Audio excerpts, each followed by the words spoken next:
কপাল পোড়া মানুষ, যেটার মাধ্যমে আল্লাহর সাথে সম্পর্ক কায়েম হয় সেটাকে আজকে আমরা দূরে ঠেলে দিছি, আর যেটার মাধ্যমে ইবলিস শয়তান মুরতাদদের সাথে সম্পর্ক কায়েম হয় সেটাকে আমরা কাছে নিছি।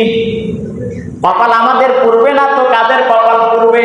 কপাল তো আমাদের পুড়ে যাওয়া দরকার, আরো খারখার হয়ে যাওয়া দরকার। এখনো যে এরকম আছে এটা আমাদের ভালো। আমার নিজের কপালও পড়া দরকার ছিল, বংশের কপালও পড়া দরকার ছিল, কিন্তু আল্লাহ পাক আমাদেরকে ধ্বংস করেন নাই, রেখে দিয়েছেন।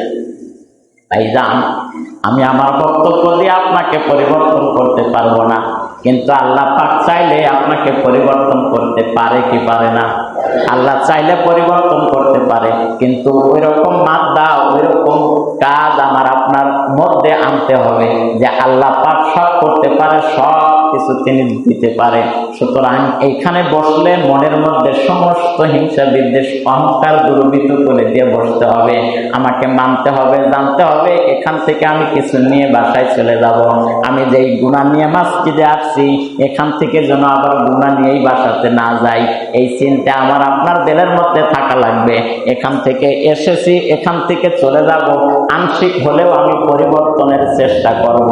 এই প্রসেস, এই ফিকির, এই চিন্তা যেই মানুষগুলোর মধ্যে থাকবে আল্লাহ পাক অবশ্যই মানুষগুলাকে সঠিক পথে চালাবে, এর মধ্যে কোনো সন্দেহ নেই।